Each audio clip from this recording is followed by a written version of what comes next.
வரும் மரியாள் வாழ்க்கையிலே ஆண்டவர் செய்ததே, மரியாள் பாடினாள் என்று சொல்லி அவள் மகிழ்ந்து பாடினதே கிறிஸ்மஸ் பண்டிகை தினத்திலே கர்த்தருடைய பிள்ளைகள் நம்ம எல்லாரும் மகிழ்ச்சியாய் கொண்டாட வேண்டும் என்ற ஒரு அறிவிப்பை நான் உங்களுக்கு ஒரு பிரசங்கத்தை கொடுத்தேன். கர்த்தர் பெரியவர், ஆமென் சொல்லுவோமா? So last Sunday our sermon was basically on Mary and how did she respond when she came to know that she will be pregnant and that she will bear a son and his name will be Jesus. And our topic was be joyful, மகிழ்ச்சியாயிருங்கள். அப்போ இந்த பண்டிகை காலத்திலே நம் யாவரும் பல ஆயத்தங்களை செய்து கொண்டிருக்கிறோம். நாம் இந்த ஆயத்தங்களை செய்யும்போது நம்முடைய உள்ளத்தையும் ஆயத்தப்படுத்த வேண்டும் என்ற ஒரு எண்ணத்தோடு போதகர் பிரசங்கித்து கொண்டிருக்கிறார். ஆமேன். So very important. நாம் யாவரும் கிறிஸ்மஸ் பண்டிகைக்கு ஆயத்தப்படுத்துகிறோம். உள்ளத்தை ஆயத்தப்படுத்த முதல் பாடமாக மகிழ்ச்சியோடு இந்த பண்டிகையை நீங்கள் கொண்டாடுங்கள் என்று உங்களுக்கு ஒரு அழைப்பு கொடுத்தேன். மரியாள் மகிழ்ந்தால் முதல் கிறிஸ்மஸில் நீங்களும் மகிழுங்கள். ஆமேன் சொல்லுவோம். வெரி சிம்பிள் இல்லையா? இன்றைக்கு நம்ம இரண்டாவது பகுதியாக யோசேப்பை குறித்து பார்க்க போகிறோம். யோசேப்பு மரியாளின் புருஷன், இயேசுவுடைய தகப்பன் என்று நாம் பார்க்கிறோம். அப்போது இந்த யோசேப்பு இடத்துல இருந்து நாம் என்ன கற்றுக்கொள்ளலாம்? மரியாள் இடத்திலிருந்து நாம் கற்றுக்கொண்டது மகிழ்ச்சி. யோசேப்பு இடத்துல இருந்து நம்ம என்ன கற்றுக்கொள்ளலாம்? இன்றைக்கு மத்தேயு 1ஆம் அதிகாரத்தில் வசனங்கள் 18 துவங்கி 25ஆம் வசனம் வரையிலும் யோசேப்பிடத்திலிருந்து என்ன கற்றுக்கொள்ளலாம்? யோசேப்பு கீழ்ப்படிந்தான் என்று சொல்லி நாம் பார்க்கிறோம். யோசேப்பு அவன் கீழ்ப்படிந்தான். அல்லேலூயா. அப்போ நம்முடைய தலைப்பானதை நம்மாய் இருக்கணும். பி ஒபீடியன்ட் என்ற ஒரு தலைப்பை நான் கொடுத்திருக்கின்றேன். கீழ்ப்படிதலுடன் இருங்கள் என்ற ஒரு தலைப்பு. கீழ்ப்படிதல். மரியாள் இடத்திலே கற்றுக்கொண்டோம் கிறிஸ்மஸ் பண்டிகையை மகிழ்ச்சியாய் கொண்டாடுங்கள். இப்போ யோசிப்பு இடத்துல இருந்து கற்றுக்கொள்ள போகிறோம் கீழ்ப்படியுங்கள். ஆமேன். இந்த பண்டிகை காலத்திலே கீழ்ப்படியுங்கள். யாரை கீழ்ப்படியணும்? சின்ன பிள்ளைங்க கிட்ட அப்பா அம்மா எல்லாரும் சொல்லிக் கொடுப்பாங்க, பள்ளிக்கூடத்தில் சொல்லிக் கொடுப்பாங்க, அப்பா அம்மாவை கீழ்ப்படியின்னு, பெரியவங்களை கீழ்ப்படியின்னு, டீச்சர்ஸை கீழ்ப்படியின்னு டீச்சர்ஸ் கற்றுக் கொடுப்பாங்க, அப்பா அம்மாவும் கற்றுக் கொடுப்பாங்க. ஆலயத்துக்கு வந்தீங்கன்னா ஆலயத்தில் என்ன கற்றுக் கொடுக்கப்படும்? ஆண்டவரை கீழ்ப்படியுங்க. அல்லேலூயா. மற்றதெல்லாம் கற்றுக் கொடுக்கப்படும். அப்பா அம்மாவை கீழ்ப்படியுங்க, சபையில் மூப்பர்களை கீழ்ப்படியுங்க, பாஸ்டரை கீழ்ப்படியுங்க, இதெல்லாம் கற்றுக் கொடுக்கப்படும். சபையில் பெருசாக கற்றுக் கொடுக்கப்படுகிறது என்னமா இருக்கும்? ஆண்டவரை கீழ்ப்படியுங்கள். நாம் சொல்லுவோம் அல்லேலூயா. ஸோ நம் அனைவரும் ஆண்டவரை கீழ்ப்படிய கற்றுக்கொள்ள வேண்டும். இந்த பண்டிகை காலத்தில் நீங்கள் கீழ்ப்படிய வேண்டும் என்ற ஒரு அழைப்பை, ஒரு போதனையை உங்களுக்கு நான் கொடுக்கும்படி வந்திருக்கிறேன். கர்த்தர் பெரியவர். எல்லார் கையிலையும் pen, scale, note book, Bible எல்லார் கையிலையும் இருக்கா? எல்லார் கையிலையும் கண்டிப்பாக பைபிள் இருக்கணும். அதோடு கூட சேர்ந்து ஒரு ஜெபம் பண்ணுனேன். என்ன ஜெபம்? பேசும் அடியேன் கேட்கிறேன். ஆமீன் சொல்லுங்க. ஆண்டவர் நம்ம ஆண்டவர்கிட்ட, ஆண்டவரே நீங்கள் பேசுங்கன்ட்டு நம்ம கேட்டால் நிச்சயமாக ஆண்டவர் பேசுவார். பேசுவாரா இல்லையா? எல்லார்ட்டையும் ஆண்டவர் திட்டமாக பேசுவார். உங்ககிட்ட பேசுவாரா? பேசுவார். எத்தனை பேர்கிட்ட ஆண்டவர் பேசி இருக்கிறார்? அவர் நிச்சயமாக பேசுவார். ஆமேன். அவர் பேசுவார். எப்படிலாம் பேசுவார்? நீ ஜெபம் பண்ணியிருப்ப, உன் ஜெபத்திற்கு பதில் கொடுத்துருப்பார். அல்லேலூயா. அப்போது உனக்கு தெரியும், நான் இதை குறித்து ஜெபம் பண்ணல, இதுக்கு எனக்கு ஆண்டவர் பதில் கொடுத்துருக்கிறார். அல்லேலூயா. ஆண்டவர் பேசும்போது நிச்சயமாய் அவர் மறுமொழி கொடுப்பார். அல்லேலூயா. ஸோ அப்போ நம்ம எல்லாரும் என்ன செய்யணும்? ஆண்டவர்கிட்ட ஜெபம் பண்ணு. வலது கையை உயர்த்திக்கங்க. ஆண்டவர்கிட்ட சொல்லுங்க, ஆண்டவரே என்னோடு கூட பேசும் அடியேன் கேட்கிறேன். நாம் சொல்லுவோம் அல்லேலூயா. இன்றைக்கு ஆண்டவர் நம்மோடு கூட அவருடைய வார்த்தையிலே அவர் பேசுவாராக. ஜோரைட். நம்ம நிறைய கிறிஸ்மஸ் கொண்டாடிட்டோம். 12 மாதம் முடிஞ்சிச்சுன்னா ஒரு கிறிஸ்மஸ் வந்துடும். அல்லேலூயா. நிறையா பேர் இப்படி சொல்லிட்டு இருக்கிறாங்க, ஜனவரி ஆரம்பித்த மாதிரி இருக்குது, டிசம்பர் வந்துருச்சு, காலம் வேகமாக ஓடிட்டு இருக்குது அப்படின்னு சொல்லி நிறையா பேர் சொல்லுவது உண்டு.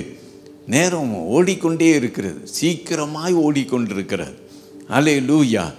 ஜனவரி ஆரம்பித்தது, இப்போது டிசம்பர் வந்துட்டோம், ஒரு கிறிஸ்மஸ் கொண்டாட ஆயத்தப்படுத்திட்டோம், சபையெல்லாம் அலங்கம் பண்ணிட்டோம்.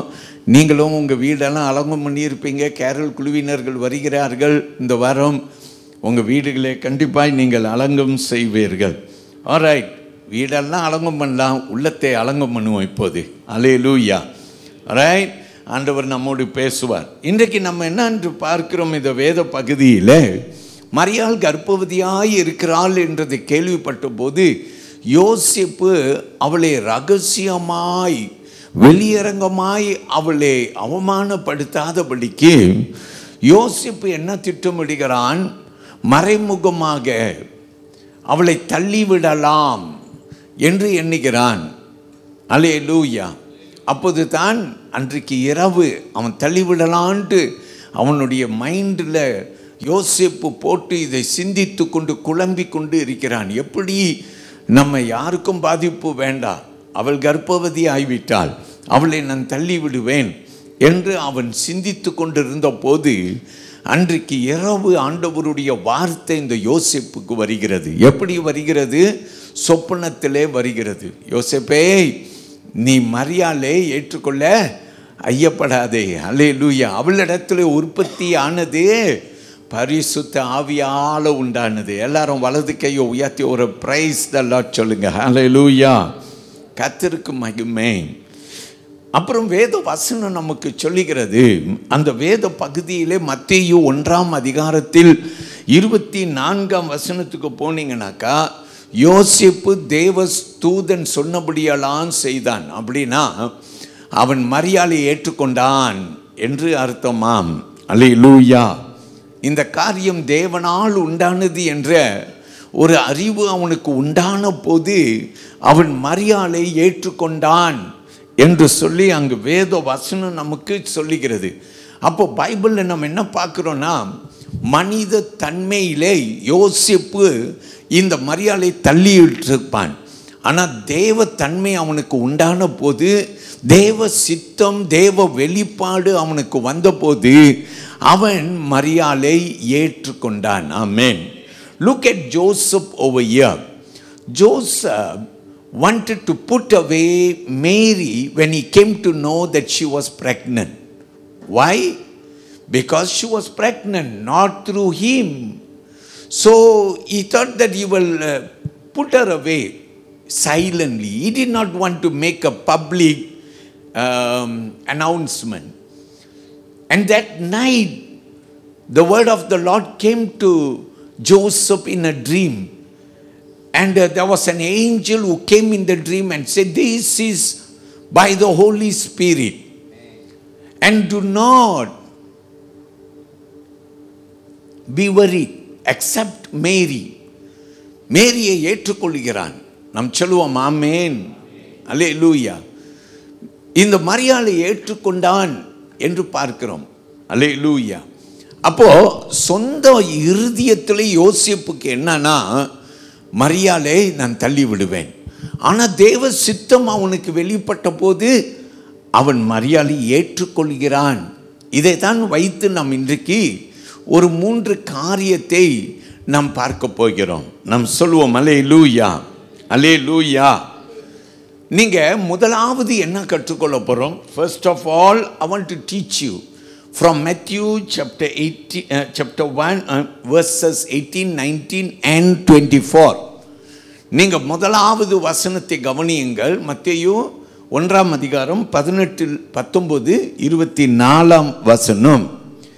இந்த 3 வசனத்திலே நாம் என்ன கற்றுக்கொள்கிறோம்? Trust God despite the cost அப்படின்னு நான் முதலாவது ஒரு கேள்விக்குறி கொடுத்திருக்கிறேன். Despite how much it cost. Amen. தமிழிலே சிரமங்கள் இருந்தும் தேவனை நாம் நம்ப முடியுமா என்று சொல்லி ஒரு பெரிய கேள்விக்குறி. அதாவது சிரமங்கள் இருக்கு. இட் இஸ் டிஃபிகல்ட், கஷ்டம். கஷ்டம். அல்லேலூயா.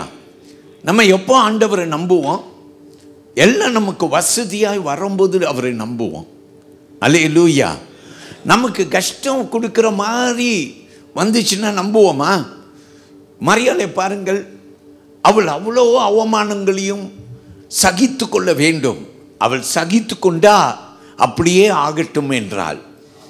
யோசேப்பை பாருங்கள், அவன் நினைத்தான் இது அவமானம், இது வெக்கம், ஊருக்கு தெரிஞ்சா என்ன நடக்கும், என் பேர் என்ன ஆகும், என் புகழ் என்ன ஆகும், எல்லாம் எண்ணினான். அல்லேலூயா. அப்புறம் தேவனுடைய வார்த்தை வருகிறது. என்ன என்று வருகிறது? மரியாதை ஏற்றுக்கொள்ள ஐயப்படாதே. உடனே அவன் தேவ சித்தத்திற்கு இணங்கினான். எவ்வளோ அவமானம் வந்தாலும், எவ்வளோ நிந்தை வந்தாலும், எவ்வளோ கஷ்டங்கள் வந்தாலும் அதை சகித்து கொள்வதற்கு ஆயத்தமாயிட்டான். அல்லேலூயா. ஏன்? இது தேவ சித்தம், இது தேவ சித்தம். சொல்லுவோம் அல்லேலூயா.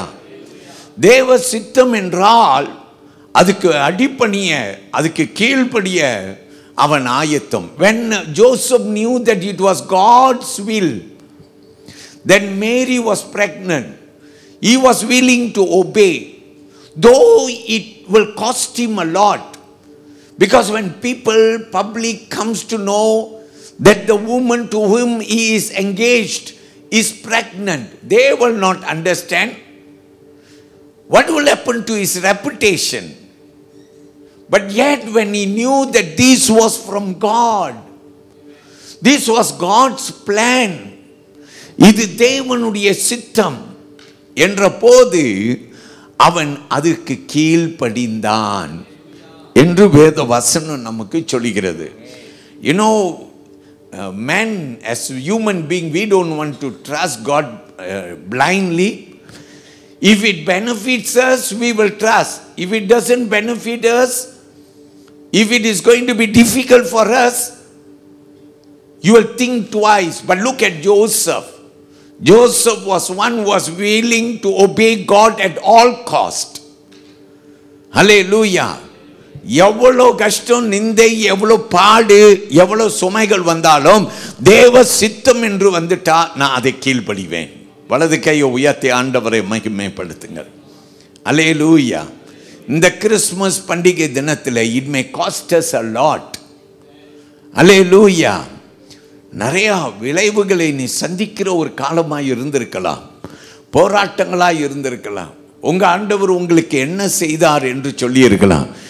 என்னம்மா ஒரு கிறிஸ்தவனாக இருக்கிற, என்னப்பா ஒரு கிறிஸ்தவனாக இருக்கிற, இவ்வளோ பாடு, இவ்வளோ நிந்தை உனக்கு, இதெல்லாம் அவசியமா என்று சிலர் உன்னை நிந்தித்து கொண்டிருக்கலாம். உன் குடும்பம் கூட உன்னை நிந்தித்து கொண்டிருக்கலாம்.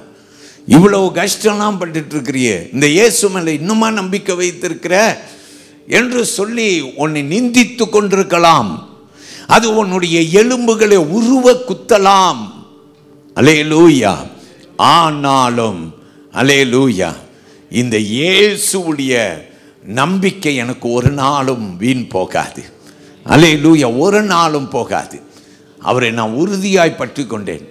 இப்போ இந்த சர்ச்சில் உட்கார்ந்திருக்கிற கர்த்தருடைய பிள்ளையே, நீங்கள் யாராக இருந்தாலும், நீங்கள் யாராக இருந்தாலும், எத்தனை நிந்தையும் அவமானத்தையும் கடந்து போயிருக்கிறீங்க, அல்லேலூயா, அவரை அண்டிக் கொள்ளுங்கள், பிடித்து கொள்ளுங்கள், வைராக்கியமாக இருங்க, தேவ சித்தத்துக்கு உங்களை ஒப்புக்கொடுங்கள். அல்லேலூயா. எத்தனை விளைவுகளையும் நான் சந்திக்க ஆயத்தம் என்று சொல்லுங்கள். எல்லாரும் ஆமென் சொல்லுவோம். அல்லேலூயா. நான் சந்திக்க ஆயத்தம். என்னை அவமானப்படுத்தட்டும், யாரும் அவமானமாய் பேசட்டும், அல்லேலூயா, அல்லேலூயா, என்ன நானும் சொல்லட்டும், ஆனால் என் நம்பிக்கை அவர் மேலே பலமாயிருக்கும். அவரை நான் இன்னமும் நம்புவேன். எல்லாரும் ஒரு பிரைஸ் எல்லாம் சொல்லுங்க. அல்லேலூயா. அவர் மேலே நமக்கு நம்பிக்கை ரொம்ப இருக்கணும். அப்போ இந்த யோசேப்பு கிட்ட நம்ம இன்னைக்கு கற்றுக்கொள்கிற ஒரு முதல் பாடமானது, எத்தனை விளைவுகள் நமக்கு வந்தாலும், இந்த இயேசுவை கீழ்ப்படுகிறதுனால எத்தனை விளைவுகள் நமக்கு வந்தாலும் அதை நான் சந்திக்க ஆயத்தம். ஆமேன். எத்தனையோ பேர் என்கிட்ட இப்படி சொல்லியிருக்கிறாங்க. நான் வேலையில் இருக்கேன், எத்தனையோ வருஷம், நான் எனக்கு 20 வருஷம் சர்வீஸ், 30 வருஷம் சர்வீஸ். கடந்த 5 வருஷத்துக்கு முன்ன வேலைக்கு வந்து 5 வருஷ சர்வீஸில் இருக்கவங்க எனக்கு முன்னுக்கு போயிட்டாங்க. அல்லேலூயா. இதுக்கு பல காரணம் இருக்கலாம். ஒருவேளை இவங்க நல்லா பெர்ஃபார்ம் பண்ண 30 வருஷம் ஆனாலும் நம்ம ஏற்றுக்கொள்ளலாம், நல்லா பெர்ஃபார்ம் பண்ண. ஆனால் இதில் நிறைய காரணம் என்னதான் இருக்கும்னா, ஒரு வேளை நான் ஒரு வேளை ஒரு தமிழன் அல்லது நான் ஒரு வேளை ஒரு கிறிஸ்தவன் என்ற ஒரு பல காரணங்கள் இருந்திருக்கலாம். இவைகள் காரணமாய் இருந்து உனக்கு பின்னுக்கு வந்தவங்க முன்னுக்கு போயிட்டாங்கன்னா, என் கர்த்தருடைய பிள்ளையை நீ கவலைப்படாத, கர்த்தர் உன்னோடு இருக்கிறார். வலது கையை உயர்த்தி ஆண்டவரை மகிமைப்படுத்துங்க. ஆண்டவர் உன்னோடு இருக்கிறார். நீ பல நிந்தியை கடந்து போறனா பரவாயில்ல, அவைகளை கடந்து போ. கர்த்தர் உன்னோடு இருக்கிறார். ஏற்ற காலத்தில் உன் தலையை உயர்த்துவார், உன் பேரை பெருமை பாராட்டுவார், உன்னை ஆசீர்வதிப்பார். மனிதன் உன்னை ஆசீர்வதிக்காமல் போயிருப்பான், ஆனால் ஆண்டவர் உன்னை ஆசீர்வதிப்பார். எல்லாரும் சொல்லுங்க ஹல்லேலூயா. கர்த்தருக்கு மகிமை. ஒரு மனுஷனை குறித்து உங்களோடு கூட விவரிக்க விரும்புகிறேன். ஜெர்மன் தேசத்தில் இந்த அடால்ஃப் ஹிட்லர் நாசியுடைய காலத்தில் ஒரு வாலிபன் ஒருவன் இருந்தான். ரொம்ப பெயர் போன்றவன், யாரும் அறியக்கூடிய ஒருவன். இந்த செமினரியிலே போதகர் படிப்புக்கு படித்தவர்கள் எல்லாரும் இவனை அறிவார்கள். இவனுடைய பெயர் டயட்ரிக் பான்ஹோஃபர் என்று சொல்லுவார்கள். பான்ஹோஃபர் அப்படின்னு சொல்லுவாங்க. இவன் ஜெர்மன் தேசத்தை சார்ந்தவன். பிரியமான கர்த்தருடைய பிள்ளையை இவனை குறித்து நிறைய எழுதப்படுகிறது. இவன் ஒரு வாலிபனாக இருக்கும்போது அவன் வாழ்க்கையை ஆண்டவருக்கு ஒப்பு கொடுத்தான். அவன் ஒரு போதகர் பணிக்கு தன்னை ஒப்பு கொடுத்தான். அது மட்டும் அல்ல, இவன் ஒரு பெரிய தியாலஜியனாக இருந்தான். வேத ஒரு ஞானி அப்படியாய் போதிக்கிறவனாகவும் இருந்தான். இப்படிப்பட்ட ஒரு பெரிய நம்பிக்கை. ஆனால் அவன் வாழ்ந்த காலம் பொல்லாத ஒரு காலம். அந்த நாட்களில் ஜெர்மனில் அடால்ஃப் ஹிட்லர் அவர் பெரிய ஸ்தானத்திற்கு வந்த ஒரு காலம். வந்த உடனே அவர் என்ன செய்தார்? நாசி ஆட்சியை கொண்டு வந்தார். நிறைய காரியங்களே இந்த அடால்ஃப் ஹிட்லர் செய்தார். சபையை துன்புறுத்தினார், யூதர்களை துன்புறுத்தினார். சபையை துன்புறுத்தி இவர் என்ன செய்தார் அப்படின்னு சொன்னால், ப்ரோ நாசி ஜெர்மன் கிறிஸ்டியன் மூவ்மெண்ட் அப்படின்னு ஒரு ஸ்தாபனத்தை உருவாக்கினார். அதாவது எந்த சபையாக இருந்தாலும், எந்த போதகராக இருந்தாலும் ப்ரோ நாசியாக இருக்க வேண்டும். அப்படின்னா நாங்கள் என்னத்தை கிறிஸ்துவ பாடமாய் கற்றுக் கொடுக்க சொல்கிறோமோ அதைத்தான் கற்றுக் கொடுக்க வேண்டும் என்று வலியுறுத்தின ஒரு காலம். ஆனாலும் நீங்கள் பார்க்கலாம், இப்படி இந்த ஹிட்லர் வற்புறுத்தின காலத்திலே நிறைய கிறிஸ்தவர்கள் ஹிட்லருடைய ஆட்சிக்கு பயந்து இந்த ப்ரோ கிறிஸ்டியன் நாசி போதனைக்கு தங்களை ஒப்பு கொடுத்து விட்டார்கள். நிறைய கிறிஸ்தவ போதகர்களும் கிறிஸ்தவர்களும் அதுக்கு அடிமைத்தனத்திற்கு அதற்கு கீழ் வந்து விட்டார்கள். ஆனால் இன்னொரு கூட்டம் இருந்தது, அது கிறிஸ்தவ கூட்டம். அது உண்மையான கூட்டம், பாடுபட ஆயத்தமான கூட்டம். அல்லேலூயா. உண்மையான சபை. அல்லேலூயா. உண்மையாயிருந்த இந்த சபை கூட பான்ஹோஃபர் என்று சொல்லப்பட்டவர் சேர்ந்து கொண்டார். இந்த நாசியுடைய ஆட்சியை, அடால்ஃப் ஹிட்லருடைய ஆட்சியை எதிர்த்து நின்ற ஒரு பெரிய கூட்டம் இருந்தது. அதில் அதிகமாக எதிர்த்து நின்றது இந்த டயட்ரிக் பான்ஹோஃபர் என்று சொல்லப்படுகிறது. அதிகமாக எதிர்த்தான். காரணம் என்னன்னா, அவன் சொன்னான், சபையை ஒரு நாளும் நாசியுடைய ஆட்சிக்கு கீழே கொண்டு வர முடியாது, அவர்கள் கொடுக்கிற போதனைக்கு கீழ் வர முடியாது. சபை என்பது தனியாக ஏங்கி வரும் என்றெல்லாம் உறுதியாய் நின்றான். எல்லாரும் சொல்லுங்க அல்லேலூயா. இந்த பான்ஹோஃபருக்கு ரொம்பவே தெரியும், இப்படி அடால்ஃப் ஹிட்லருக்கு எதிர்த்து நின்னா அவன் உயிருக்கு ஆபத்துன்னு தெரியும். ஆனாலும் அவன் உயிர் முக்கியமா, தேவ நம்பிக்கை முக்கியமா? அல்லேலூயா. அவன் என்ன தெரியுமா செய்தான்? என் உயிரை பார்க்கிலும் என் தேவ நம்பிக்கை எனக்கு பெருசு. அல்லேலூயா. அப்படின்னா அந்த அடால்ஃப் ஹிட்லர் காலத்தில் எல்லாரும் பயந்து அவர்களுடைய போதனைக்கு கீழே ஒப்பு கொடுத்து, நமக்கு ஏன்பா இந்த வம்பு, அப்படின்னு மாறிட்டாங்க. ஆனால் ஒரு கூட்டம் இருந்துச்சு, அதில் இந்த பானோஃபர் என்ற ஒருவன், ஆமேன், அவன் உயிரை பணி வைக்க ஆயத்தமாய், கஷ்டங்களை கடந்து போக ஆயத்தமாய், என்ன வந்தாலும் நான் ஆண்டவர் நாமத்தில் நிற்பேன் என்ற ஒரு பெரிதான ஆயத்தமானான். ஆமேன் சொல்லுங்க, ஹல்லேலூயா. கர்த்தர் பெரியவர். உனக்கும் ஒரு ஞாபகம் வருதா? நீ ஆண்டவருக்காக நின்றபடியினால எங்களா நீ அவமானப்பட்டிருக்கிறாய், எங்களா நீ கஷ்டங்களை கடந்து போயிருக்கிறாய். வேலை இடத்துலையா, பள்ளிக்கூடத்திலையா இயேசுவின் நாமத்தை சொன்னபடியினாலே, நான் இயேசுவுடைய பிள்ளை என்று நீ சொன்னபடியினாலே நீ பலவிதமான கஷ்டங்களையும் பலவிதமான நெருக்கங்களையும் கடந்து போயிருக்கிறாயா? அல்லேலூயா. பானோஃபர் கடந்து போனான், உயிரை பணி வைத்தான். ஆனா என் நம்பிக்கையை விட மாட்டேன். அல்லேலூயா. நான் விட மாட்டேன். I will never give up on my faith. Hallelujah. I will stand for my faith no matter what may the challenge be, what may the cost be. நான் உங்களுக்கு என்ன தலைப்பில் பேசிக் கொண்டிருக்கிறேன்? யோசேப்பு என்பவனை குறித்து பேசிக் கொண்டிருக்கிறேன். அவன் வாழ்க்கையிலே மரியாதை ஏற்றுக்கொண்ட எத்தனை அவமானம், நிந்தைகள், பாடுகளை கடந்து போக வேண்டும். தேவ சித்தம் அறிந்த உடனே அதை பிடித்து கொண்டான். இந்த பானோஃபரையும் பாருங்கள். இந்த பானோஃபரை குறித்து சொல்லப்படுகிறது, பிரியமானவர்களே, அவன் பல விளைவுகளை சந்திக்க ஆயத்தம். இப்படிப்பட்ட நேரத்தில் பாருங்க, அமெரிக்காவில் இருந்து அவனுக்கு ஒரு கடிதம் வந்தது. பானோஃபருக்கு ஒரு கடிதம், ஒரு வரவேற்பு. என்ன கடிதம்னாக்கா, அவன் நியூயார்க் பட்டணத்தில் இருக்கக்கூடிய ஒரு செமினரியில் கற்றுக் கொடுப்பதற்கு உன்னை அழைக்கிறோம் என்று சொல்லி ஒரு அழைப்பு வந்துச்சு. பானோஃபர் அந்த அழைப்பை பார்த்தார். அந்த அழைப்பை பார்த்து அவர் நினைத்தார், பரவாயில்ல, நம்ம போய் அங்கே நியூயார்க்கில் போய் சேர்ந்துடலாம் அப்படின்னு சொல்லி கப்பல் எடுத்து நியூயார்க் பட்டணத்திற்கு வந்துட்டார். அல்லேலூயா. எங்கேருந்து வந்துட்டார்? ஜெர்மனில் இருந்து நியூயார்க்குக்கு வந்துட்டார். நியூயார்க்குக்கு வந்த உடனே அவர் பிரச்சனைலாம் நிச்சயமாய் தீர்ந்து விட்டது. அல்லேலூயா. எல்லாம் தீர்ந்து விட்டது. அல்லேலூயா. அவர் படித்து கொடுக்கிறார். படித்து கொடுத்துட்டு வீட்டுக்கு வரும்போதெல்லாம் ஆண்டவர் அவர் கூட பேசுகிறார். நீ எங்கே இருக்க வேண்டும்? நீ ஜெர்மனில் இருக்க வேண்டும். நீ இப்போ எங்கே இருக்கிற? நியூயார்க்கில் இருக்கிற. உன் கூட சார்ந்த எத்தனையோ பேர் எவ்வளவு துயரங்களை கடந்து போய் கொண்டிருக்கிறாய். நீ இங்கே என்ன பண்ணி கொண்டிருக்கிறாய்? அல்லேலூயா. அல்லேலூயா. கர்த்தர் பெரியவர். யோனாவே, நீ இங்கே என்ன செய்து கொண்டிருக்கிறாய்? எலியாவே, நீ இங்கே என்ன செய்து கொண்டிருக்கிறாய்? நீ எங்க இருக்க வேண்டும்? அல்லேலூயா. கர்த்தருடைய பிள்ளையே, நீ எங்க இருக்க வேண்டும்? ஆமென். பானோஃபர் திகைத்து போனான். பானோஃபருக்கு மனசுல நிம்மதியும் இல்லை, சந்தோஷமும் இல்லை, சமாதானமும் இல்லை. ஐயோ, நான் என் ஜனங்கள் பாடுபட்டு கொண்டிருக்கிறார்களே, நான் இங்கே என்ன செய்கிறேன்? அல்லேலூயா. பானோஃபர் என்ன செய்தாராம்? அடுத்த நிமிஷம் ராஜினாமா பண்ணிட்டு அவர் திரும்பியும் ஜெர்மனுக்கு போயிட்டாராம். அல்லேலூயா.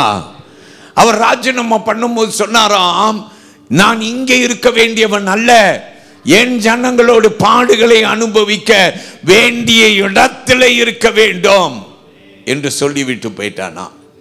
அல்லேலூயா. கர்த்தர் பெரியவர். எல்லாரும் சொல்லுங்க அல்லேலூயா.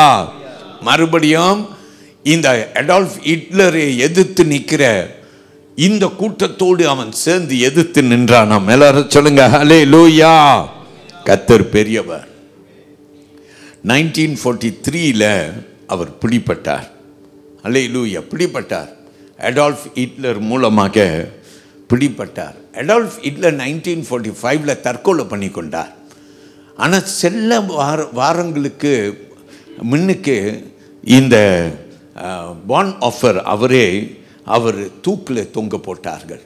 பிரியமானவர்களே, பானோஃபர் விளைவுகள் எவ்வளவாய் இருந்தாலும் நான் இயேசுவுக்காக நிற்பேன், தூக்கில் தொங்குறதுக்கு ரெடி ஆயிட்டான். அல்லேலூயா. இயேசு கிறிஸ்து சிலுவையில் தொங்க ரெடி ஆயிட்டார். என் ஜனங்களை என் பக்கம் இழுக்கத்தக்க, ஐயோ என் ஜனங்கள் மேய்ப்பன் இல்லாத ஆடுகளை போல் சிதறடிக்கப்பட்டு கிடக்கிறார்கள். அல்லேலூயா. நமக்காக இயேசு சிலுவையில் தொங்கினார். அல்லேலூயா. ஜெர்மன்லே அடால்ஃப் ஹிட்லர் கிறிஸ்தவத்தை அவமதித்து கிறிஸ்தவத்திற்கு எதிர்ப்பாய் கிரியை செய்தவன் அவன் நிம்மதி இல்லாமல் தற்கொலை செய்து கொண்டான். இருப்பினும் ஒரு பெரிய விளக்கரகம் கொடுக்க வேண்டியது இருந்தது. போனோஃபர் அவன் தூக்கிலை தூக்கிவிட்டார்கள். அல்லேலூயா. ஆனால் போனோஃபரை குறித்து சொல்லப்படுகிறது, அவன் தூக்கில் தொங்கும் போது கூட அவன் சந்தோஷமாக தொங்கினான். அடால்ஃப் ஹிட்லரை பாருங்க, நான் யோசிச்சு பார்த்தேன். ஹிட்லருக்கும் போனோஃபருக்கும் இருந்த வித்தியாசம். இவன் தூக்கில் தொங்கினான், இந்த அடால்ஃப் ஹிட்லர் தற்கொலை பண்ணி கொண்டான், நிம்மதி இல்லாமல் செத்து போனான். ஏன்? அவன் வாழ்க்கையில் இயேசு இல்லை. இந்த போனோஃபர் தன் உயிரை பணி வைத்தான். ஏன்? அவனுக்கு இயேசு அவனோடு இருந்தார். மரணத்தை சந்திக்க ஆயத்தம். நான் மரித்தாலும் அவரோடு இருப்பேன். நீயோ மரித்தால் நரகத்திலே வெந்து உருகி போவாய். கர்த்தருடைய பிள்ளையே, ஆண்டவர் மேல நம்பிக்கை உடையவன் தயங்க மாட்டான், அசைய மாட்டான். மரணம் வந்தாலும் வியாதி வந்தாலும் அல்லேலூயா எத்தனை பாடுகள் வந்தாலும் அவைகளை சகிக்க, அவர்களை தாங்கிக் கொள்ள ஒரு சக்தி அவர்களோடு இருக்கும். இன்னைக்கு என்னோடு கூட என்னை கேட்டுக்கொண்டிருக்கிற கர்த்தருடைய பிள்ளையை, நீ யாரா இருந்தாலும் கஷ்டங்கள் துயரங்களை கடந்து போறன, கவலையப்படாத. உனக்கு ஒரு பலன் இருக்கிறதுக்கு காரணம் என்னன்னா, கர்த்தர் உன்னோடு இருக்கிறார். உலகத்தானும் கஷ்டப்படுறான், நிம்மதி இல்லாமல் கிடக்கிறான். ஆனால் நீ கஷ்டப்படுற, ரொம்ப சந்தோஷம் சமாதானமாக கஷ்டத்தில் இருக்கிற. ஏன்னா கர்த்தர் உன்னோடு இருக்கிறார். அருமையான தேவ பிள்ளை, முதலாவது யோசேப்பு விளைவை அறிந்தும் தன் தேவ சித்தத்துக்கு தன்னை ஒப்பு கொடுத்தான். கர்த்தருடைய பிள்ளைய, தேவ சித்தம் உன் வாழ்க்கையில் என்ன தெரியுமா? உன் வாழ்க்கையில் தேவ சித்தம் அவரிடத்தில் நீ ஓடி வரும்படிக்கு எத்தனை பாடு இருந்தாலும் அவைகளை நீ கடந்து போவதற்கு ஆயத்தமாக இருக்க வேண்டும். யாரோ உன்னை நிந்திக்கிறாங்களா, உன்னை கேலித்தனமா பண்றாங்களா, உன் மேல காரி துப்பிட்டு இருக்கிறாங்களா, உன்னை குறித்து அவமானமா பேசி கொண்டிருக்கிறாங்களா, அவர்கள் பேசி கொண்டு இருக்கட்டும். நீ கர்த்தருக்குள்ள மகிழ்ச்சியாயிரு, உறுதியாயிரு, பாடுகளை கடந்து போக ஆயத்தமாயிரு. கர்த்தர் உன்னை நேசிக்கிறார். இரண்டாவது ஒரு காரியம் நான் உங்களுக்கு கற்றுக் கொடுக்கும்படிக்கு விரும்புகிறேன். என்னை கேளுங்கள். கர்த்தர் பெரியவர். பிரியமான தேவனுடைய பிள்ளையே, இந்த இரண்டாவது காரியத்தை உங்களுக்கு அறிமுகப்படுத்துகிறேன். ஏறக்குறைய என்னுடைய தலைப்பின் வலியுறுத்துதல் கீழ்ப்படிதலாய் இருக்கும். ஸோ இந்த பண்டிகை காலத்தில் ஒன்றும் மகிழ்ச்சி போன வாரம் கற்றுக்கொண்டோம், இன்றைக்கு நாம் கற்றுக்கொள்கிறோம் கீழ்ப்படிதல். அவரை கீழ்ப்படியுங்கள். பண்டிகை எனக்கு இல்லைன்ட்டுலாம் சொல்லாதீங்க. அல்லேலூயா. அது எவ்வளோ உங்களுக்கு ஒரு வேளை நீங்கள் விளக்கரகம் கொடுக்க வேண்டுமா இருந்தாலும் இந்த பண்டிகை தினத்திலே அவர் நாமத்தை புகழுங்கள். எல்லாரும் ஆமீன் சொல்லுவோமா?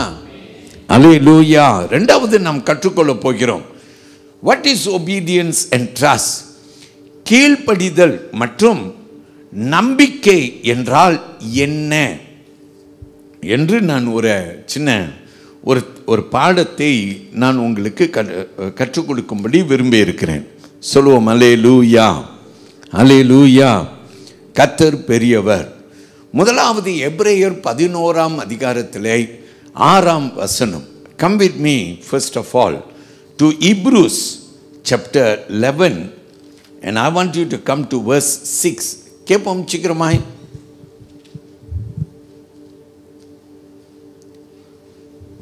பரவாயில்ல.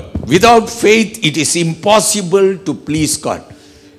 அதாவது வசனம் சொல்லுங்க, விசுவாசம் இல்லாமல் தேவனை பிரியப்படுத்துவது கூடாத காரியம். அல்லேலூயா.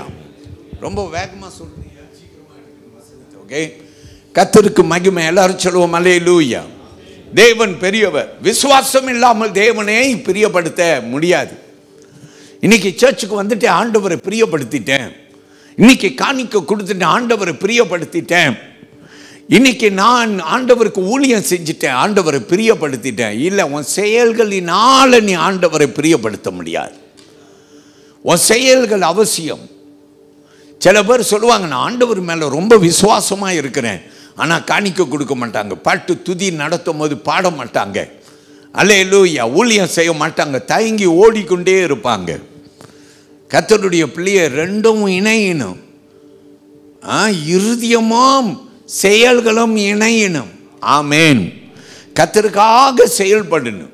எல்லாரும் சொல்லுங்க ஹல்லேலூயா, ஹல்லேலூயா. கர்த்தர் பெரியவர். அப்ப நம்ம ரெண்டு காரியம் பார்க்கிறோம், கீழ்ப்படிதல் மற்றும் கூட நம்பிக்கை. ஹல்லேலூயா. இவைகள் ரெண்டையும் நாம் இங்க பார்க்க முயற்சி செய்கிறோம். அதாவது வசனம் சொல்லுகிறது, விசுவாசம் இல்லாமல் தேவனை என்ன செய்ய முடியாதான்? பிரியப்படுத்தவே முடியாதான். அல்லேலூயா. இன்னொரு வசனமும் கொடுக்கிற, நீதிமொழிகள் 3ஆம் அதிகாரத்தில் வசனம் 5, 6. If you will come with me to Proverbs chapter 3 and I want you to look at verse 5 and 6. வாசிங்க சீக்கிரமா கேட்போம். நான் வாசிக்கிறேன், கேளுங்க. Trust in the Lord with all your heart and lean not on your own understanding. உன் சுய புத்தியின் மேல் சாயாமல் உன் முழு இருதயத்தோடும் கர்த்தரில் நம்பிக்கையாயிருந்து உன் வழிகள் எல்லாம் அவரை நினைத்துக்கொள், அப்பொழுது அவர் உன் பாதைகளை செவ்வைப்படுத்துவார். ஆமென். எப்படி இருக்கணுமா? உன் முழு இருதயத்தோடு அவர் மேல நீ எப்படி இருக்கணும்? நம்பிக்கையா இருக்கணும். உன் சுய புத்தியின் மேல் சாயாமல். சில பேர் இன்னைக்கு வரைக்கும் அப்படிதான் இருக்காங்க. இன்னைக்கு வரைக்கும், அதாவது நம்ம நினைக்கிறோம் ஆண்டவருக்கு நம்ம செய்யறதெல்லாம் செஞ்சுட்டா அவர் பிரியப்படுத்திட்டோம். இல்லை, உன் சுய புத்தியின் மேல் சாயாது. அவர் மேல எப்படி இரு? நம்பிக்கையாயிரு. ஆமேன் சொல்லுவோம். அவரை நினைத்துக்கோ, உன் வழிகள் எல்லாம் அவரை நினைத்துக்கோ. அல்லேலூயா. அவர் மேல நம்பிக்கையாயிரு. பைபிளில் ஒரு 2 பக்தர்களை சீக்கிரமா சொல்றேன். ஆபிரகாமை குறித்து ஆதியாகமம் 22ஆம் அதிகாரத்திலே நம்ம வாசிக்கிறோம். ஆதியாகமம் 22ஆம் அதிகாரத்திலே வசனம் 1 to 14 வரைக்கும் போய் பார்த்தீங்கன்னா, அங்கே நீங்க ஆபிரகாம் ஈசாக்கை மோரியா மலையிலே பலி கொடுக்கும்படி ஆண்டவர் அவனை ஏவினார். 3ஆம் வசனம் சொல்லுகிறது, காலை வந்தபோது ஆபிரகாம் தன் ஏகபுத்திரன் அவனை கூட்டிக் கொண்டு ஆண்டவர் சொன்ன மலையை நோக்கி போகிறார். வாசிங்க கேட்போம். அபிரகாம் அதிகாலையில் எழுந்து தன் கழுதையின் மேல் சேணம் கட்டி தன் வேலைக்காரரில் 2 பேரையும் தன் குமாரன் ஈசாக்கியம் கூட்டிக் கொண்டு தகனப்பலிக்கு கட்டைகளையும் பிளந்து கொண்டு தேவன் தனக்கு குறித்த இடத்திற்கு புறப்பட்டு போனான். எல்லாரும் ஆமென் சொல்லுவோமா? ஹல்லேலூயா. கர்த்தர் பெரியவர். தேவன் தமக்கு கொடுத்த சொன்ன இடத்துக்கு கடந்து போனான். தேவ வார்த்தையை மீறல. அப்ப நம்பர் 1 என்ன கற்றுக்கொள்றோம்? ஆபிரகாம் தேவனுடைய வார்த்தையை கேட்டான், அதை சொன்னபடி செய்யும்படிக்கு கீழ்ப்படிந்தான். சொல்லுங்க ஹல்லேலூயா, சொல்லுங்க ஹல்லேலூயா. அது என்ன சொல்லுதோ, ஆண்டவர் வார்த்தை என்ன சொல்லுதோ அதை கீழ்ப்படிய அவன் முன் வந்தான். 2வது வசனம் அதன்படியே நாம் பார்க்கிறோம். ஆண்டவர் சொன்னா உன் மகனை பலி செலுத்து. வசனம் 9, 10 வாசிங்க பார்க்கலாம். தேவன் அவனுக்கு சொல்லியிருந்த இடத்திற்கு வந்தார்கள். அங்கே அபிரகாம் ஒரு பலிபீடத்தை உண்டாக்கி கட்டைகளை அடுக்கி தன் குமாரனாகிய ஈசாக்கை கட்டி அந்த பலிபீடத்தில் அடுக்கிய கட்டைகளின் மேல் அவனை கிடத்தினான். பின்பு அபிரகாம் தன் குமாரனை வெட்டும்படிக்கு தன் கையை நீட்டி கத்தியை எடுத்தார். நல்லா கவனிங்க. வசனம் சொல்லுகிறது, ஆபிரகாம் தயங்கவே இல்லை. கடைசி வரைக்கும் ஆபிரகாம் என்ன செய்தாராம்? தன்னுடைய குமாரனை பலி செலுத்துவதற்கு வரைக்கும் தன்னை பணி வைத்தானாம். ஆமேன். அருமையான தேவனுடைய பிள்ளையை நம்ம என்ன கற்றுக்கொள்கிறோம்? படிவதென்றால் என்ன? விசுவாசிப்பது என்றால் என்ன? ஆபிரகாம் ஆண்டவரை கீழ்ப்படிந்தான், முற்றிலுமாய் விசுவாசித்தான். நோவாவை குறித்து பாருங்கள். ஆதியாகமம் 6ஆம் அதிகாரத்திற்கு வாருங்கள். அந்த 6ஆம் அதிகாரத்தில் வசனம் 13 இருந்து 22 வரைக்கும் நம்ம ஆண்டவர் என்ன தெரியுமா? அந்த 13ஆம் வசனத்தில் இருந்து 21ஆம் வசனம் வரைக்கும் நோவா இடத்திலே ஆண்டவர் ஒரு பேழையை நீ கட்டு, இந்த பேழைக்குள் பிரவேசி, இந்த பேழை இப்படியெல்லாம் இருக்குன்னு அதோடைய அளவு ஆழம் எல்லாம் கற்றுக் கொடுக்கிறார். வசனம் 22 முடிவு வசனத்தை கவனிங்க. நோவா அப்படியே செய்தான். தேவன் தனக்கு கட்டளையிடப்படி எல்லாம் அவன் செய்து முடித்தான். எல்லாரும் ஆமென் சொல்லுங்க. ஆண்டவர் அவனுக்கு என்னத்தை கட்டளையிட்டாரோ அதன்படி எல்லாம் அவன் செய்து முடித்தான், கீழ்ப்படிந்தான். அல்லேலூயா. ஆண்டவரை கீழ்ப்படிந்தார். நல்லா கவனிங்க, நீங்கள் போய் வேதத்தை தியானித்தீங்கன்னா மலையை குறித்து தியானித்து பாருங்களேன். எப்போ தான் பைபிள் காலத்தில் மழை வந்தது, பூமியை மழை பெய்ந்து பூமியை நனைத்தது எப்போ அப்படின்னா, நீங்கள் அறிந்து கொள்வீங்க, ஏதேன் தோட்டத்தில் இருந்து நோவாவுடைய காலம் வரைக்கும் மழை என்பது தெரியாது. அல்லேலூயா. ஆண்டவர் பூமியை எப்படி நனைத்தார்? பனியினால் நனைத்தார். அப்புறம்தான் நம்ம கேள்விப்படுறோம், ஆண்டவர் பூமியிலே மழையை பெய்ய பண்ணினார் அப்படின்னு நம்ம கேள்விப்படுறோம். ஆமேன்னு சொல்லுங்க. அப்போ மழை எப்போ வந்தது? நோவாவின் காலத்துக்கு பின்பு. அப்போ நோவாவுடைய காலத்தில் மழை வரப்போகுதுன்னு சொன்னாக்கா இப்படியா இருக்கும்பா நோவா, உங்களுக்கும் எனக்கும் மழைன்னா என்னன்னு தெரியும். வெளியில் பாரு, இருட்டி இருக்கு, மழை வரப்போகுதுன்னு நினைக்கிறேன். அல்லேலூயா. பறவைகளை பாரு, வெளியில் மேகத்தில் பாரு, நிறைய பறவைகள் சுற்றிட்டு இருக்கு. இதெல்லாம் நமக்கு என்னமாய் காட்டுகிறது? மழை வரப்போகுது. வானம் மிடுமிடுன்னுது, நமக்கு உடனே தெரியும், துணியை போய் எடு, மழை வரப்போகுது. ஆமேன்னு சொல்லுங்கள். அல்லேலூயா. ஆனால் பிரியமானவர்களே, நோவாவுடைய காலம் வரைக்கும் ஜனங்களுக்கு மழைன்னா என்னன்னு தெரியாது. அப்போ ஆண்டவர் சொல்றார், நான் மழையை பெய்ய பண்ண போறேன், பூமியை வெள்ளத்தினால் அழிக்கப் போகிறேன். நோவாவுக்கு எவ்வளோ புரிஞ்சிச்சின்னு தெரியாது. ஆனாலும் வேதம் தெளிவாய் சொல்லுகிறது, நோவா ஆண்டவருடைய வார்த்தையை அவன் கீழ்ப்படிந்து செயல்பட்டான். அல்லேலூயா. எல்லாரும் சொல்லுவோம் அல்லேலூயா. கர்த்தருக்கு மகிமை. பிரியமானவர்களே, வார்த்தையை கேட்டு கீழ்ப்படிந்தான். எனக்கு மிஷனரிஸ்னா ரொம்ப பிடிக்கும். நான் ஊழியத்துக்கு வர தொடங்கின காலத்தில் நான் நிறைய மிஷனரி கதைகளை வாசித்திருக்கிறேன், கேட்டிருக்கிறேன். இப்படி பிரியமானவர்களே, ஒரு கதை ஒன்றை நான் உங்களுக்கு சொல்லும்படி, ஒரு மிஷனரி சம்பவத்தை உங்களுக்கு கூட பேசும்படி நான் விரும்புகிறேன். ஜிம் இலியாட் என்று சொல்லப்படுகிற ஒரு தேவ மனுஷன், ஒரு வாலிப பையன் இருந்தான்.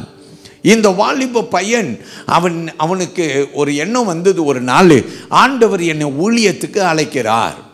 அவன் ஆண்டவர்கிட்ட ஜெபம் பண்ண, ஆண்டவரே நீங்கள் எனக்கு ஊழியத்துக்கு அழைக்கிறீங்கன்னா நான் எங்கே போனேன் அப்படின்னு சொல்லி ஆண்டவர்கிட்ட கேட்குறான். ஆண்டவரும் அவனுக்கு ஒரு சின்ன வெளிப்பாடை கொடுக்கிறார். அல்லேலூயா. நீ மிஷன்ஸ் ஊழியத்துக்கு போனே, இக்கோடோரியன் என்று சொல்லப்படுகிற பகுதிக்கு நீங்க போக வேண்டும். அமெரிக்கா தேசத்தின் தெற்கு பகுதிகள், சவுத் சைடு ஆஃப் அமெரிக்காஸில் ஒரு தேசம் இருக்குது, அதான் இக்கோடோரியன். அல்லேலூயா. இது பயங்கரமான காடு நிறைந்த ஒரு தேசம். நிறைய காடு, நிறைய ஆதிவாசிகள், இந்த காட்டுவாசிகள் இருக்கக்கூடிய இடம். ஆண்டவர் அவன் உள்ளத்தில் பேசுகிறார், நீ இந்த இக்கோடோரியன் என்று சொல்லப்படுகிற பகுதிக்கு போனு அப்படின்ட்டு. அவன் மனசில் எப்போ தோண்டிச்சு, ஆண்டவர் எப்போ ஏவினாரோ உடனே அவன் தீர்மானம் பண்ணிட்டான். ஆண்டவர் என் உள்ளத்தை ஏவிட்டார், அதனால் நான் எங்கே போவேன்? இந்த இக்கோடோரியன் என்று சொல்லப்படுகிற இந்த காட்டுவாசிகள் மத்தியில் போவேன். அவன் போய் வாசிக்கிறான், இந்த காட்டுவாசிகளை குறித்து வாசிக்கிறான். அவன் வாசிக்கும் போது அவனுக்கு தெரிய வருகிறது, நிறைய மிஷனரிகள் இந்த இக்கோடோரியனுக்கு போய் அவர்களுக்கு இந்த காட்டுவாசிகளுக்கு இரையாகிவிட்டார்கள், கொன்று போட்டு விட்டார்கள். இவர்கள் கேனிபல்ஸ் வேற. கொன்று உன் சரீரத்தை புதைக்க மாட்டார்கள், உன்னை கொன்று வேட்டையாடி விடுவார்கள், உன் மாம்சத்தை தின்னு விடுவார்கள். இதை கேள்விப்படுறான்.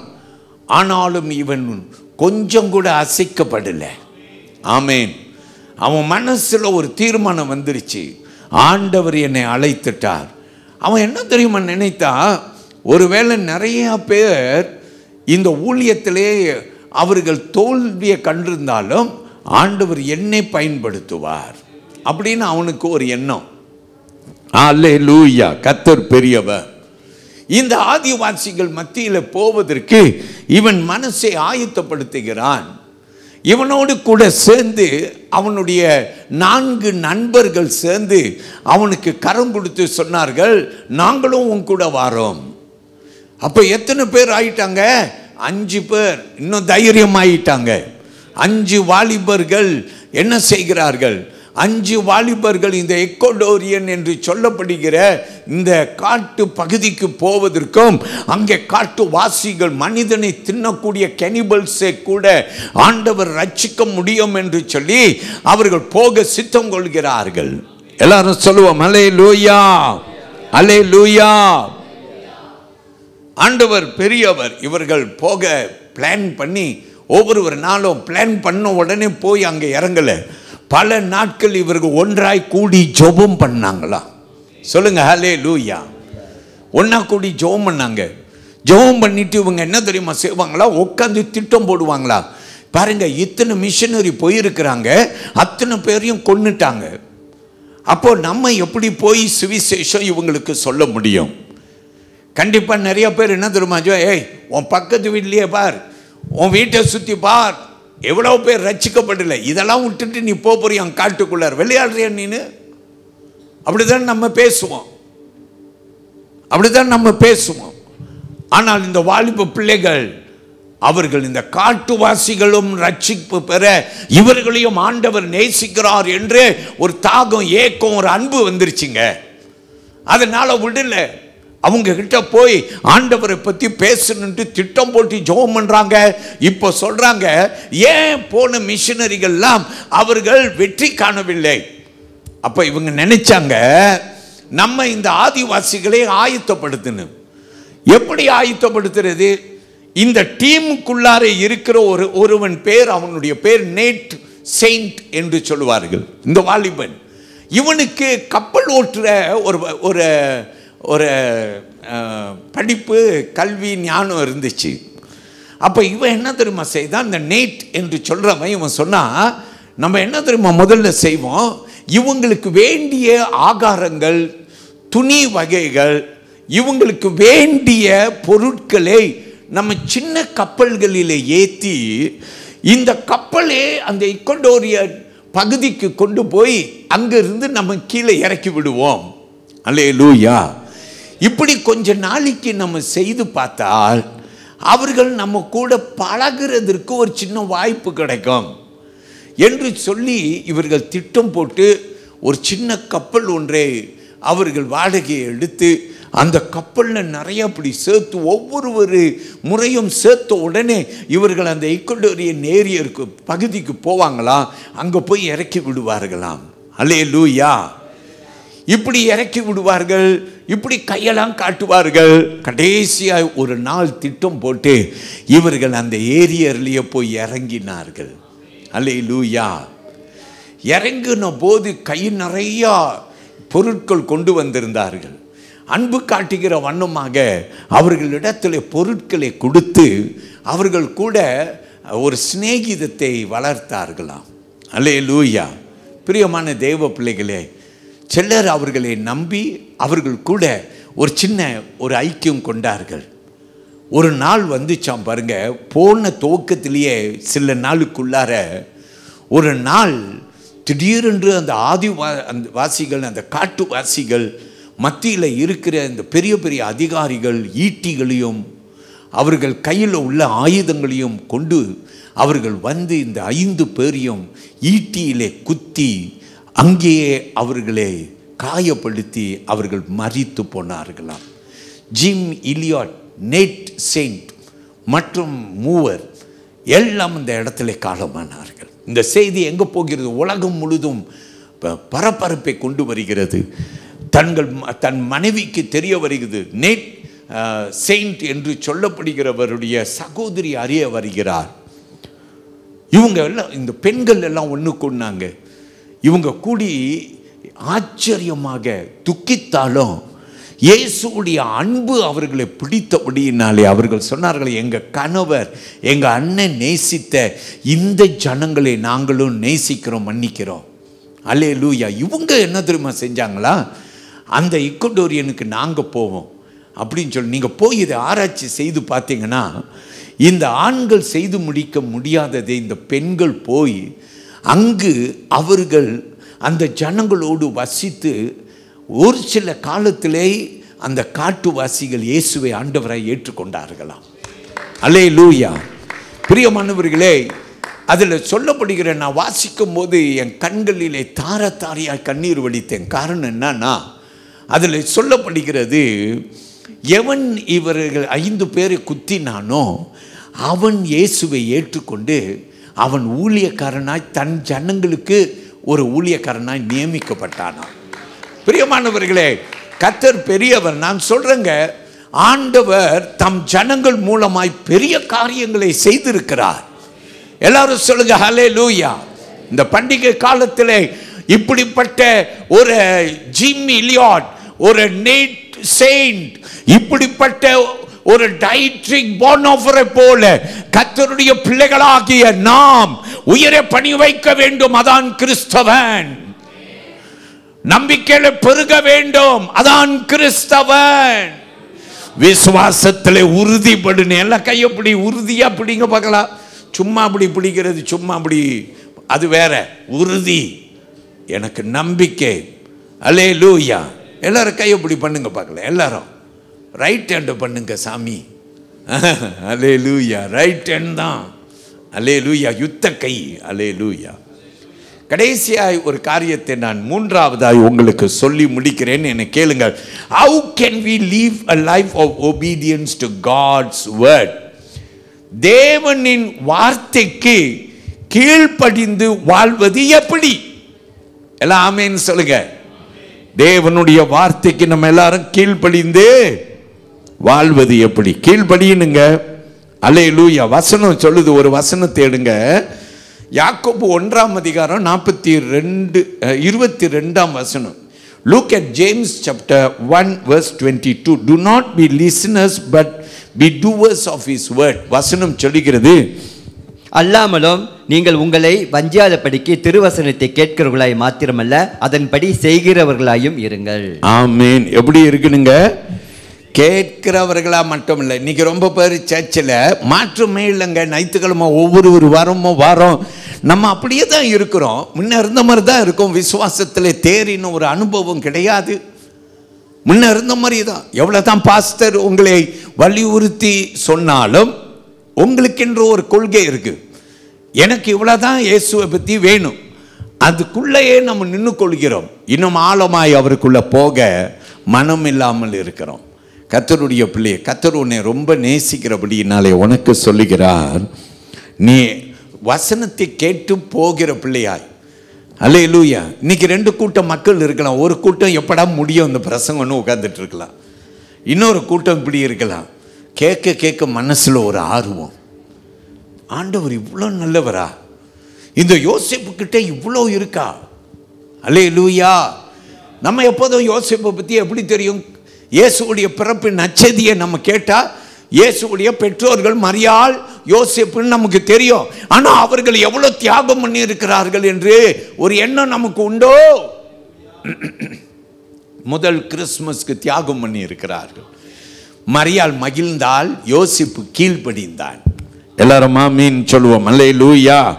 வசனம் சொல்லுகிறது, திருவசனத்தை கேட்டு அதோடு விடுவதை பார்க்கலாம், அதன்படி நடவ வேண்டுமாம். எல்லாரும் சொல்லுங்க ஹல்லேலூயா. ஒரு வேத வசனம் எடுக்கிறேன், எடுத்துக்கொள்ளுங்க. லூக்கா 5ஆம் அதிகாரத்தில் முதல் 11 வசனத்தை பார்த்தீங்கன்னா, பேதுரு என்பவன் இயேசுவோடு உறவு கொள்றான், உரையாடுகிறான். அப்போதே அவன் சொல்றான், நாங்கள் ராத்திரியெல்லாம் மீன் பிடிக்க பிரயாசம் எடுத்தோம், எங்களுக்கு ஒரு மீனும் அகப்படல. இப்போ இயேசு என்ன சொல்றாரு? இந்த பக்கமாக மீன் வலைய போடுப்பா அப்படின்றாரு. ஆனால் அவன் சொல்கிறான், நாங்களாம் மீனவர் கூட்டம், எங்களுக்கு தெரியும், மீன் ராத்திரியெல்லாம் பிடிச்சோம், இப்போ பகல், ராத்திரி தான் மீன் அகப்படும், இப்போ பகல். ஆனால் பேதுரு சொல்கிறான், மீன் கிடைக்கல, உங்கள் வார்த்தைப்படி வலைகளை போடுகிறோம். ஒரு ஆமீன் சொல்லுங்க. அல்லேலூயா. அல்லேலூயா. இதில் ஒரே ஒரு வசனத்தை கவனிக்க போகிறோம். லூக்கா 5ஆம் அதிகாரத்தில் வசனம் 1லேருந்து 11, அதில் வசனம் 5 வாசிங்க, 5, 6 வாசிங்க. அதற்கு சீமோன், ஐயரே, ராம் முழுவதும் நாங்கள் பிரயாசப்பட்டும் ஒன்றும் அகப்படவில்லை, ஆகிலும் உம்முடைய வார்த்தையின்படியே வலையை போடுகிறேன் என்றான். அந்தபடியே அவர்கள் செய்து தங்கள் வலை கிழிந்து போகத்தக்கதாக மிகுதியான மீன்களை பிடித்தார்கள். எல்லாரும் சொல்லுவோம் அல்லேலூயா. அவருடைய வார்த்தையின்படியே வலையை போட்டார்கள், மிகுதியான மீன்களை பிடித்தார்கள். அல்லேலூயா.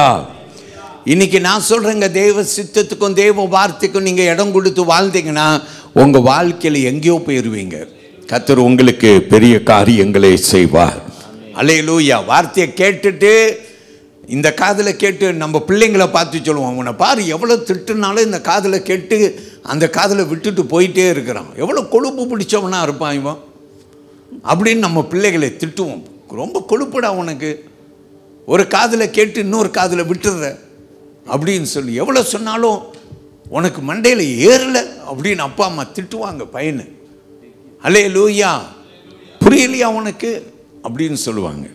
அதனால தான் வேத வசனம் சொல்லுது, கேட்கிறவர்களா மட்டுமல்ல அதன்படி செய்கிறவர்கள். இன்னைக்கு வசனத்தை கேட்டுட்டேன் சர்ச்சில் அதன்படி யோசேப்புடைய வாழ்க்கையை பற்றி பாஸ்டர் எங்களுக்கு கற்றுக் கொடுத்துட்டார். யோசேப்பு கீழ்ப்படிந்தார். நானும் இந்த பண்டிகை காலத்தில் ஆண்டவரை கீழ்ப்படிய போறேன் அப்படின்னு நீங்க சொன்னீங்கன்னு வச்சுக்கங்க, நீங்க சொன்னீங்கன்னு வச்சுக்கங்க, நான் சொல்றேன் இதாங்க உங்க கிறிஸ்மஸ், பெஸ்ட் கிறிஸ்மஸ். எல்லாம் கையை அப்படி காட்டுங்க, பெஸ்ட். நான் நினச்சேன் போன வருஷம் தான் பெஸ்ட்டு கிறிஸ்மஸ்ஸு, ஏன்னா என் கையில் நிறைய காசு இருந்துச்சு. இந்த வருஷம் பாஸ்டர் என்னமோ தெரில, கையில் வாங்கலை, பையில் போடல, காசு போன இடம் தெரியல அப்படின்னு நீங்கள் புலம்பிக் கொண்டிருக்கிறீங்களா? ஆண்டவர் வேண்மணியாக அப்படி விட்டுருப்பார். போன வருஷம் நிறைய காசு இருந்து போட்டு செலவு பண்ணி நான் உங்கள் உள்ளத்தில் குடியில்லாமல் போயிட்டேனே. இந்த வருஷம் பாரு, காசு இல்லை என்று அழுகிற டைமில் பாரு, அப்போ தான் அவர் உள்ளுக்கு வர வாய்ப்பு ரொம்ப.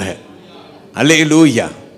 அவரை வரவேற்பு கொடு. நிறைய வீட்டில் ஜெபம் பண்ணு, வீட்டில் குடும்ப ஜெபம் நடத்து. கர்த்தர் நாம மகிமை அடைவதாக. எல்லாரும் பிரைஸ் தி லார்ட் சொல்லுங்க. அல்லேலூயா, அல்லேலூயா. பவுலை பாருங்க, அப்போஸ்தலர் 9ஆம் அதிகாரத்தில் நீங்க பார்ப்பீங்க, பவுல் மனம் மாறின உடனே அவன் இயேசுவை பற்றி கொண்டான். இப்படி நம்ம பார்த்திருக்கிறோம். பெரிய மாணவர்களை, சீஷர்களை பாருங்கள்.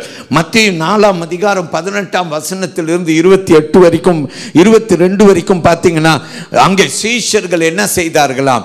அவர்கள் இயேசு அவர்களை என் பின்னே வாங்கன்னு கூப்பிட்ட உடனே எல்லாத்தையும் விட்டுட்டு அவர் பின்னால் வந்துட்டாங்க. பிரியமான கர்த்தருடைய பிள்ளை, இன்னைக்கு இந்த கூட்டத்தில் நீங்கள் எல்லாத்தையும் விட்டுட்டு இயேசுகிட்ட வந்துருங்க. இயேசு தான் உங்களுடைய பதில். அப்பா கிட்ட வந்துருங்க. அப்பா உங்களை ரொம்ப நேசிக்கிறார். ஒரு ஆமீன் சொல்லுவோம் எல்லாரும். He loves you so much. Alright, நான் உங்களுக்கு ஒரு காரியத்தை சொல்லி நான் முடிக்கிறேன். ஃப்ளாரன்ஸ் நைட்டிங்கல் என்ற பெயர் கேள்விப்பட்டிருப்பீங்க. ஃப்ளாரன்ஸ் நைட்டிங்கல், இவள் இத்தாலி தேசத்தை சேர்ந்தவள். ஃப்ளாரன்ஸ் நைட்டிங்கல் பிரியமானவர்களே ஒரு பணக்கார குடும்பத்தை சேர்ந்தவள். இப்போ போன 2 வாரத்துக்கு முன்னே நம்ம தேசத்தில் தமிழ் ஜனங்க மத்தியிலே ஒரு நல்ல பணக்காரர் என்பவர் ஆனந்த கிருஷ்ணா மரித்து போனார் என்று நம்ம எல்லாரும் அறிகிறோம். எனக்கு இவர் மரித்து போனார் செய்தி வந்தது, நமக்கு இவர் யாருன்னு தெரியாது. சரியா, நமக்கு தெரியும் மலேசியன் பணக்காரர் அப்படின்னு தெரியும், அவர் கூட உறவெல்லாம் நமக்கு இல்லை இல்லையா. ஆனாலும் எனக்கு ஒரு ஆசை, யார் இவர் அப்படின்னு நான் பார்க்க விரும்பினேன், யோசிக்க விரும்பினேன். அவருடைய மனைவி தாய்லாந்து தேசத்தை சார்ந்தவள் ஒருவள். பிரியமானவர்களே, அவளுடைய மகன் ஒருவன், அல்லேலூயா, ஆனந்த கிருஷ்ணா ஐயாவுடைய மகன். அவர் பெரிய பணக்காரர், ரொம்ப பெரிய பணக்காரர். பிரியமானவர்களே, அவருடைய மகன் ஒரு நாள் தாய்லாந்து, ஏன்னா அம்மா தாய், அதனால தாய்லாந்துக்கு போனாராம். சின்ன வாலிபனாக இருந்த போது தாய்லாண்டில் போய் அவங்க ஜனங்கள் எல்லாம் பார்த்து அவன் ரொம்ப தொடப்பட்டு அதில் மாங்க், என்ன இந்த காவி உடுப்பு போட்ட மாங்க் என்று சொல்வார், அதில் ரொம்ப தொடப்பட்டு அந்த ஒரு போதனைக்கு தன்னை ஒப்பு கொடுத்து இன்னைக்கு வரைக்கும் ஒரு மாங்காக இருக்காராம். இந்த மாங்க் எப்படி தெரியுமா வாழ்வாங்க? அவங்க வாழ்க்கையில் எல்லாத்தையும் வெறுத்துருவாங்க. ஸோ ஆனந்த கிருஷ்ண ஐயாவுடைய குமாரன் எல்லாத்தையும் தன் ஒப்பு கொடுத்துட்டார், எனக்கு இதெல்லாம் வேண்டாம். யோசிச்சு பாருங்க, இப்போ அவன் ஆசைப்பட்ட ஒரு பணக்காரனாக இருப்பான். ஆனால் அவன் என்ன செய்தானா, எல்லாத்தையும் விட்டுட்டானா அந்த மாங்க் நம்பிக்கையில். இயேசு எவ்வளோ பெரியவர், எவ்வளோ உயர்ந்தவர், எவ்வளோ பெரியவர் தெரியுமா? அவரை அறிந்த நீங்களும் நானும் அவரை அண்டிக் கொள்ளக்கூடாது, அவரை பிடித்து கொள்ளக்கூடாது. By all cost, by all means. எல்லாரும் சொல்லுங்க ஹல்லேலூயா. இந்த ஃப்ளாரன்ஸ் நைட்டிங்கேல் பெரிய பணக்கார குடும்பம். ஆனால் இந்த நைட்டிங்கேல் என்பவள், இவள் யார் அடிபட்டு கிடந்தாலும் அவங்கள பார்த்தா அவளுடைய உள்ளம் அவங்க கிட்ட போயிடும். அவங்களுக்கு உதவணுன்ற ஒரு பெரிய ஆசை இந்த ஃப்ளாரன்ஸ் நைட்டிங்கேல். அந்த காலத்தில் இவர்கள் வசித்த இந்த 1820 அவங்க அந்த காலம் இல்லையா?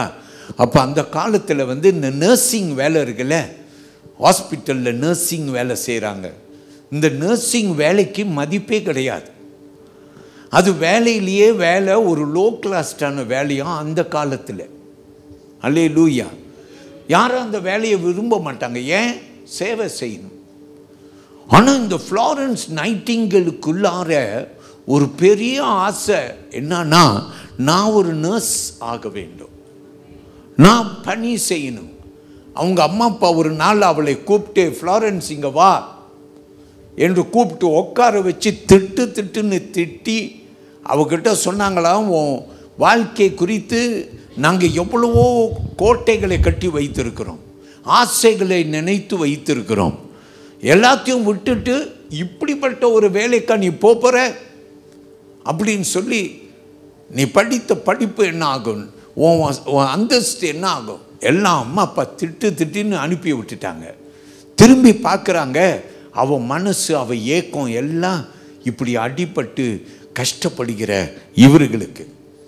அந்த காலத்தில் பாருங்கள், கிரிமியன் வா அப்படின்னு சொல்லி ஒரு யுத்தம் நடந்துச்சு. இது என்ன யுத்தம்? கிரிமியன் வா.